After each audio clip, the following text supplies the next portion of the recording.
ಇನ್ನು ಮುಂದೆ ನಿಮ್ಮ ನೆಚ್ಚಿನ ಧಾರಾವಾಹಿಗಳ ಫುಲ್ ಎಪಿಸೋಡ್ಗಳು ಸನ್ ನೆಕ್ಸ್ಟ್ ಆಪ್ನಲ್ಲಿ ಮಾತ್ರ. ವರ್ಗೂ ನೀನೇ ಮುಂದೆ ನಿಂತು ಅಷ್ಟೆಲ್ಲ ಅರೇಂಜ್ಮೆಂಟ್ಸ್ ಮಾಡಿದ್ಯಾ. ಆದ್ರೆ ಪಾಪ ನಿಂಗೆ ಏನು ಪ್ರಯೋಜನ ಆಗ್ಲಿಲ್ವಲ್ಲ. ನಿನ್ನ ಪರಿಸ್ಥಿತಿ ನೋಡಿದ್ರೆ ಅಯ್ಯೋ ಪಾಪ ಅಂತ ಅನ್ಸತ್ತೆ ಕಣೆ. ಅಭಯೂ ಸಿಗ್ಲಿಲ್ಲ, ಕಾಲು ಪೆಟ್ ಮಾಡ್ಕೊಂಡೆ. ಇವಾಗ ಕನಿಕರ ತೋರ್ಸೋದಕ್ಕಿಂತ ಮದ್ವೆ ಮಂಟಪದಲ್ಲಿ ಸಹಾಯಕ್ಕೆ ಬರ್ಬೋದಿತ್ತು ತಾನೆ. ಮದುಮಗಳು ಅಂತ ಅರ್ಶನ ಹಚ್ಚಿದ್ದು ನೀವೇ ತಾನೆ. ಈ ಮದ್ವೆ ನಿಲ್ಸಕ್ಕೆ ನೀವೇ ಏನಾದ್ರೂ ಮಾಡ್ತೀರಾ ಅನ್ಕೊಂಡಿದ್ದೆ, ಆದ್ರೆ ಆಗಿರೋ ಗಾಯಕ್ಕೆ ಉಪ್ಪು ಹಚ್ತೀರಾ ಅಂತ ಅನ್ಕೊಂಡಿರ್ಲಿಲ್ಲ. That's okay. ನನ್ ಬ್ಯಾಡ್ ಟೈಮ್ಗೆ ನಿಮ್ಮನ್ನಂದು ಏನ್ ಪ್ರಯೋಜನ ಅಲ್ವಾ. ಆದ್ರೂ ಕಾಲಿಗೆ ಪೆಟ್ಟಾಗಿರೋದು ಶಾಪ ಅಲ್ಲ ಅಖಿಲ ಅವ್ರೆ, ವರನೇ. ಆನೆಪ ಇಟ್ಕೊಂಡೆ ಅಲ್ವಾ ನಾನು ಈ ಮನೆ ಸೇರ್ಕೊಂಡಿರೋದು. ಮಳೆನೇ ನಿಂತೋದ್ಮೇಲೆ ಛತ್ರಿ ಸಿಕ್ಕಿ ಏನ್ ಉಪಯೋಗ ನೇಹ. ಇಷ್ಟಪಟ್ಟಿದ್ದನ್ನ ಸಿಕ್ಕಿಲ್ಲ ಅನ್ನೋ ಕಾರಣಕ್ಕೆ ಇಷ್ಟನೇ ಆಗ್ಲಿ ನಿರ್ಧಾರನೇ ಆಗ್ಲಿ ಬದಲಾಯಿಸೋ ಕ್ಯಾಟಗರಿ ನಂದಲ್ಲ ಅಖಿಲ ಅವ್ರೆ. ಯಾಕಂದ್ರೆ ನನ್ನ ಅಭಯ್ ನನಗ್ ಸಿಕ್ಕೇ ಸಿಗ್ತಾನೆ ಅನ್ನೋ ನಂಬಿಕೆ ನನಗಿದೆ. ಅಷ್ಟೆಲ್ಲ ಪ್ಲಾನಿಂಗ್ ಮಾಡಿದ್ರೇನೆ ಈ ಮದ್ವೆ ನಿಲ್ಸಕ್ಕಾಗ್ಲಿಲ್ಲ. ಆದ್ರೆ ಈಗ ಅವರಿಬ್ರು ಗಂಡ ಹೆಂಡತಿ, ಅವರಿಬ್ಬರನ್ನ ಹೇಗ್ ದೂರ ಮಾಡ್ತೀಯಾ. ಇವತ್ ಒಂದ್ ರಾತ್ರಿ ಕಳೆದ್ರೆ ಅವರಿಬ್ರು ಇನ್ನೂ ಹತ್ರ ಆಗ್ತಾರೆ. ಅವರಿಬ್ರನ್ನ ದೂರ ಮಾಡಕ್ಕೆ ಸಾಧ್ಯನೇ ಇಲ್ಲ ನೇಹ. ಈ ಒಂದು ರಾತ್ರಿ ಅವರಿಬ್ಬರ ಮಧ್ಯೆ ಏನಾದ್ರೂ ನಡೆದ್ರೆ ತಾನೆ ಹತ್ರ ಆಗೋದಕ್ಕೆ. ಏನ್ ನಿನ್ ಮಾತಿನ ಅರ್ಥ.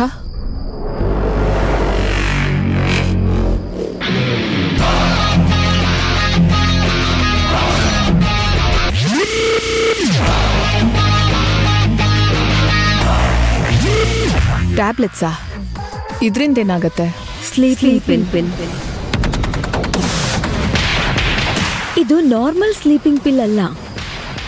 ಇದನ್ನ ತಗೊಂಡ್ರೆ ಸ್ವಲ್ಪ ಸಮಯಕ್ಕೆ ನಿದ್ದೆ ಬರುತ್ತೆ. ಮಿನಿಮಮ್ 8 hours ಆದ್ರೂ ಎಚ್ಚರ ಆಗಲ್ಲ. ಕಾನ್ಫಿಡೆನ್ಸ್ ಇರಬೇಕು ನಿಜ, ಆದ್ರೆ ಓವರ್ ಕಾನ್ಫಿಡೆನ್ಸ್ ವರ್ಕ್ ಆಗತ್ತಾ? ಇವತ್ತು ಒಂದ್ ರಾತ್ರಿ ಏನೋ ಪಿಲ್ಸ್ ಕೊಟ್ಟು ಅವರಿಬ್ರು ಫಸ್ಟ್ ನೈಟ್ನ ಹಾಳು ಮಾಡ್ತೀಯ. ಆದ್ರೆ ನಾಡಿದ್ದು ಎಷ್ಟು ದಿನ ಅಂತ ಅವ್ರಿಗೆ ಪಿಲ್ಸ್ನ ಕೊಟ್ಟು ದೂರ ಇಡಕ್ಕಾಗತ್ತೆ ಹೇಳು. ಅವರಿಬ್ರು ಪರ್ಮನೆಂಟ್ ಆಗಿ ದೂರ ಆಗೋವರೆಗೂ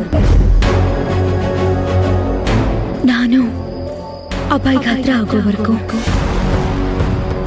ನಾನೇನು, ನನ್ನ ಕೆಪಾಸಿಟಿ ಏನು ಅಂತ ಹೋಗ್ತಾ ಹೋಗ್ತಾ ನಿಮ್ಗೆ ಗೊತ್ತಾಗುತ್ತೆ.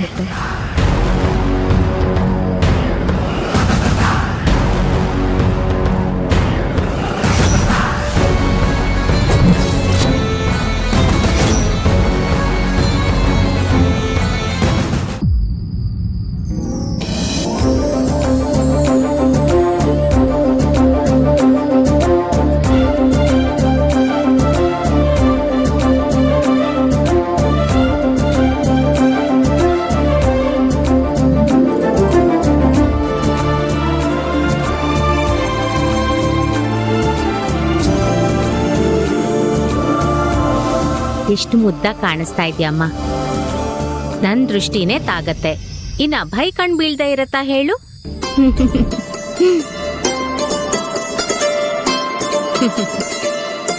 ಮೊದ್ಲು ನೀನ್ ಅಷ್ಟೆಲ್ಲ ಮಾತಾಡದ್ ನೋಡಿ ಹುಡುಗಿ ತುಂಬಾ ಜೋರು ಅಂತ ಅನ್ಕೊಂಡಿದ್ದೆ. ಆದ್ರೆ ನೀನ್ ನೋಡಿದ್ರೆ ಇಷ್ಟೊಂದ್ ಸೈಲೆಂಟ್ ಆಗಿದ್ಯಾ. ಎಷ್ಟೇ ಆದ್ರೂ ಹೆಣ್ಮಕ್ಳು ಮದ್ವೆಗ್ ಮುಂಚೆ ಪಟ ಅಂತ ಮಾತಾಡ್ಬಿಡ್ತಾರೆ. ಆಮೇಲೆ ಈ ರೀತಿ ಸಂಕೋಚ,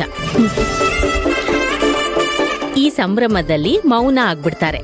ನೋಡು ಗಂಗೆ, ನೀನ್ ಯಾವುದೇ ಕಾರಣಕ್ಕೂ ಬದ್ಲಾಗ್ಬಾರ್ದು. ಯಾಕೆಂದ್ರೆ ನೀನ್ ಯಾವಾಗ್ಲೂ ಪಟ ಅಂತ ಮಾತಾಡ್ತಾ ಇರ್ಬೇಕು. ನನ್ ಮಗ ಅದನ್ನ ಕೇಳ್ತಾ ಇರ್ಬೇಕು. ಇಲ್ಲಾಂದ್ರೆ ನಾನ್ ಇಷ್ಟಪಟ್ಟಿರೋ ಗಂಗೆ ಇವಳೇನಾ ಅಂತ ಅನ್ಕೊಂಡ್ಬಿಡ್ತಾನೆ. ಹೇಳಿದ ಅರ್ಥ ಆಯ್ತಾ? ನೀವೆಲ್ಲ ಎಷ್ಟು ಒಳ್ಳೆಯವರು. ನೀವು ಪ್ರೀತಿಯಿಂದ ಮಾತಾಡ್ಸಿದ್ಮೇಲೆ ನನಗ್ ಧೈರ್ಯ ಬಂದಿದ್ದು. ಎಷ್ಟೇ ಆದ್ರೂ ದೊಡ್ಡ ಮನೆತನ ಅಲ್ವಾ, ಹಾಗಾಗಿ ಇಲ್ಲಿ ಎಲ್ರು ಹೇಗೋ ಏನೋ ಅಂತ ಆತಂಕ ಇತ್ತು. ಆದ್ರೆ ಇವಾಗ ಅದು ದೂರ ಆಯ್ತು. ಗಂಗೆ, ಪ್ರತಿ ಹೆಣ್ಮಕ್ಳಿಗೂ ತನ್ನ ಗಂಡನ ಮನೆಗೆ ಹೋಗ್ಬೇಕಾದ್ರೆ ಏನೋ ಒಂಥರ ಭಯ ಇರುತ್ತೆ. ಅದ್ರ ಕಾರಣ ಏನು ಅಂತ ಗೊತ್ತಾ? ತವ್ರ ಮನೇಲಿ ರಾಜ್ಕುಮಾರಿ ಥರ ಇದ್ದವಳು ಗಂಡನ ಮನೆಗೆ ಹೋದ್ಮೇಲೆ ರಾಣಿ ಆಗಿದ್ಕೊಂಡು ಜವಾಬ್ದಾರಿಗಳನ್ನ ತೂಗಿಸ್ಕೊಂಡು ಹೋಗ್ಬೇಕಲ್ವಾ?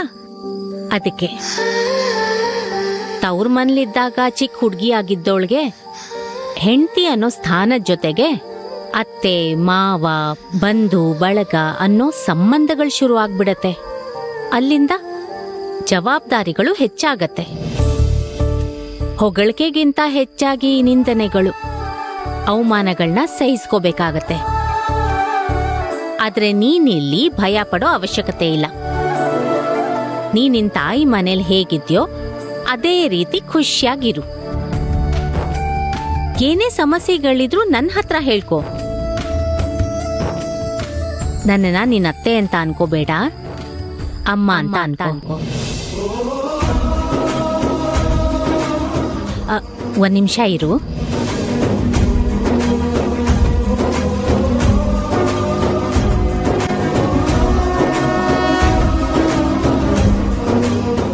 ಏನತ್ತೆ ಇದು? ಸಂಸಾರ ಶುರು ಆಗೋದು ಮದ್ವೆ ಆದ್ಮೇಲೆ. ಅದೇ ಸಂಸಾರ ತಳ ಊರದು ಮಗು ಹುಟ್ಟಿದ ಮೇಲೆ.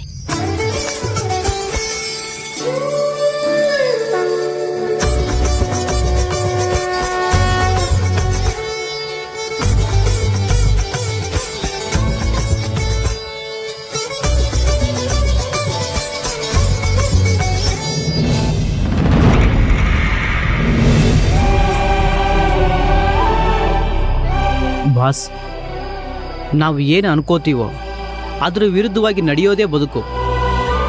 ನಾವು ತಿಂದಿದ್ದನ್ನು ಜೀರ್ಣ ಮಾಡ್ಕೊಳ್ಳೋ ಹಾಗೆ ಜೀವನದಲ್ಲಿ ಬಂದಿದ್ದೆಲ್ಲ ಸ್ವೀಕಾರ ಮಾಡ್ಕೊಳ್ಳೇಬೇಕು.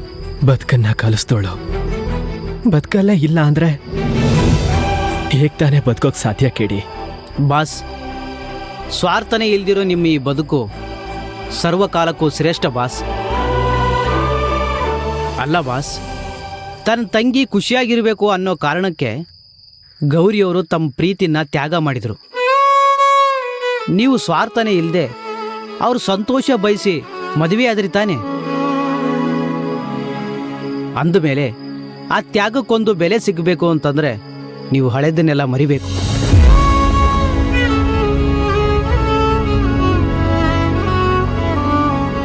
ಗಂಗೆ ಅವ್ರನ್ನ ಆಕ್ಸೆಪ್ಟ್ ಮಾಡ್ಕೋಬೇಕು. ಆಗ್ಲೇ ಗೌರಿಯವರು ಖುಷಿಯಾಗಿರೋ. ನೋಡಿ ಬಾಸ್, ನಮಗೆ ಕ್ಲಾರಿಟಿ ಇಲ್ಲದೆ ಇರ್ಬೋದು, ಆದರೆ